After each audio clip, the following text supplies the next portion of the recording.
ಕರ್ನಾಟಕ ರಾಜ್ಯ ಮುಕ್ತ ವಿಶ್ವವಿದ್ಯಾಲಯದಲ್ಲಿ 2 ದಿನಗಳ ಅಂತಾರಾಷ್ಟ್ರೀಯ ಸಮ್ಮೇಳನ ನಡೀತಾ ಇದೆ. ಕರ್ನಾಟಕ ರಾಜ್ಯ ಮುಕ್ತ ವಿಶ್ವವಿದ್ಯಾಲಯ ಕುಲಪತಿ ಪ್ರೊಫೆಸರ್ ಶರಣಪ್ಪ ವಿ ಹಲಸೆ ನೇತೃತ್ವದಲ್ಲಿ ಡಾಕ್ಟರ್ ಬಿ.ಆರ್. ಅಂಬೇಡ್ಕರ್ ಅವರ ಅಭಿವೃದ್ಧಿ ದೃಷ್ಟಿಕೋನಗಳು ಮತ್ತು ಸಮಕಾಲೀನ ಜಗತ್ತು ಎಂಬ ವಿಷಯದ ಮೇಲೆ ಸಮ್ಮೇಳನ ನಡೀತಾ ಇದೆ. ಮುಕ್ತ ವಿವಿ ಆವರಣದ ಘಟಿಕೋತ್ಸವ ಭವನದಲ್ಲಿ ಉನ್ನತ ಶಿಕ್ಷಣ ಸಚಿವ ಡಾಕ್ಟರ್ ಎಂ.ಸಿ. ಸುಧಾಕರ್ ಹಾಗೂ ಉಸ್ತುವಾರಿ ಸಚಿವ ಡಾಕ್ಟರ್ ಎಚ್.ಸಿ. ಮಹದೇವಪ್ಪ ಕಾರ್ಯಕ್ರಮ ಉದ್ಘಾಟಿಸಿದರು. Associate editor Asang Wankhede, professor KL Murthy ಸೇರಿ ಹಲವರು ಕಾರ್ಯಕ್ರಮದಲ್ಲಿ ಭಾಗಿಯಾದರು. ಮಹಿಳೆಯರಿಗೂ ಎಲ್ಲಾ ರೀತಿಯಲ್ಲೂ ಆದ್ಯತೆ ಮತ್ತು ಸಮಾನತೆ ದೊರಕಬೇಕು. ಆಗ ಮಾತ್ರ ಭಾರತದ ಹೆಣ್ಣು ಮಕ್ಕಳಿಗೆ ಸಾಮಾಜಿಕ ನ್ಯಾಯ ಸಿಗುತ್ತದೆ ಹಾಗೂ ಭಾರತ ಆರ್ಥಿಕ ಪರಿಸ್ಥಿತಿ ಗಟ್ಟಿಗೊಳ್ಳುವುದು ಎಂಬುದು ಡಾಕ್ಟರ್ ಅಂಬೇಡ್ಕರ್ ಅವರ ಉದ್ದೇಶವಾಗಿತ್ತು.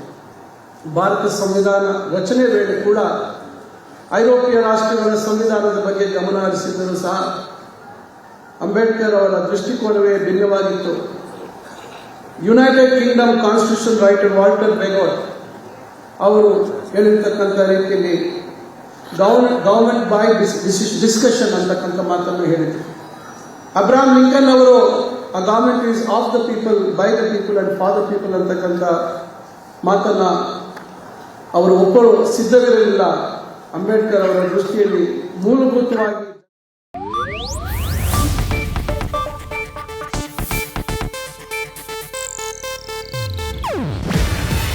ಇದು ಏಷ್ಯಾನೆಟ್ ನ್ಯೂಸ್ ನೆಟ್ವರ್ಕ್ ಪ್ರಸ್ತುತಿ. ನೀವು ನೋಡ್ತಿದ್ದೀರಾ ಏಷ್ಯಾನೆಟ್ ಸುವರ್ಣ ನ್ಯೂಸ್.